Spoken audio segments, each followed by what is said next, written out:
સુરતના કતારગામમાં 5 વર્ષના બાળકનું અપહરણ. ભંગાર વીણતા શખ્સે કર્યું હતું અપહરણ. ફૂટપાથ પર રહેતું બાળક ગમી જતા આરોપી અપહરણ કર્યું હતું. અમદાવાદ રેલવે પોલીસે અપહરણકર્તાને દબોચી લીધો.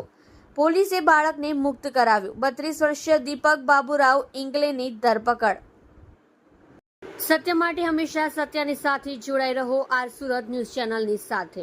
5 વર્ષના બાળકનું અપહરણ થયું હતું, કઈ રીતે ડિટેક્ટ કરવામાં આવ્યું છે, આરોપીની ધરપકડ ક્યાંથી કરાઈ છે?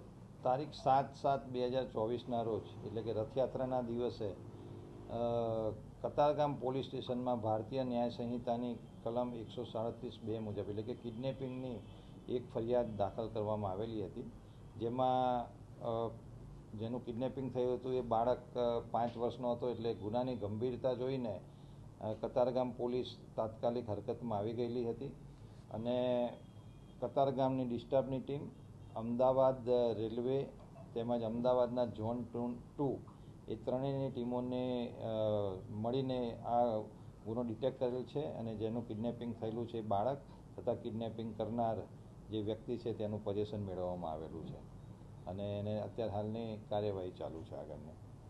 કઈ રીતે આ ગુનો ડિટેક્ટ કરવામાં આવ્યો હતો? બાળકની ભાળ કઈ રીતે મળી? પોલીસ કઈ રીતે?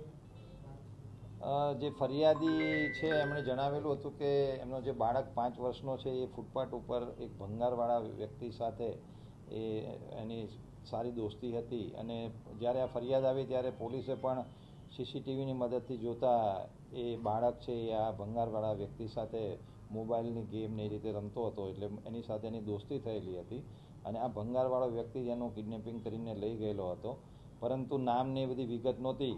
પરંતુ પોલીસે ટેકનિકલ રિસોર્સિસની મદદથી અમદાવાદની અંદરથી લોકેશન અને અમદાવાદ રેલવે તેમજ અમદાવાદ ઝોન 2ની ટીમ દ્વારા એ વ્યક્તિને શોધી કાઢેલ અને વ્યક્તિ પાસેથી બાળક પણ મળી આવેલ અને એ બંનેનું પોઝિશન લઈ અને કતારગામ પોલીસ આગળની કાર્યવાહી હાથ ધરેલી છે.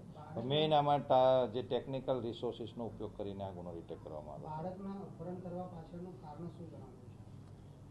જે વ્યક્તિએ કિડનેપિંગ કર્યું છે, પ્રાથમિક પૂછપરછમાં એવું ધ્યાને આવેલું છે કે વ્યક્તિના ડિવોર્સ થઈ ગયેલા છે, એને કોઈ બાળક હતું નહીં અને આ બાળક જોડે છેલ્લા 8-10 દિવસથી એની મતલબ મિત્રતા જેવું થઈ ગયું હતું અને બાળક એને ગમતું હતું, એટલે એ બાળકને લઈને ભાગ્યો જેવું એની પ્રાથમિક પૂછપરછમાં જણાઈ આવ્યું છે. સુરતથી બાળકને અમદાવાદ સુધી લઈ જવું લાગી રહ્યું છે? માનવ તસ્કરીનો પણ મામલો છે? ના, એ ટાઈપનું અત્યારે હાલમાં ધ્યાનમાં આવેલ નથી, કારણ કે જે પ્રાથમિક પૂછપરછમાં એ વસ્તુ ધ્યાને આવેલી છે કે બંને છોકરો અને એ ભાઈ બંને વચ્ચે મિત્રતા જેવું હતું. એ લોકોના સીસીટીવી ફૂટેજ જોતાં એવું લાગે છે કે બંનેની, પણ હજી પોલીસ આ એંગલથી પણ તપાસ કરશે. Thank you.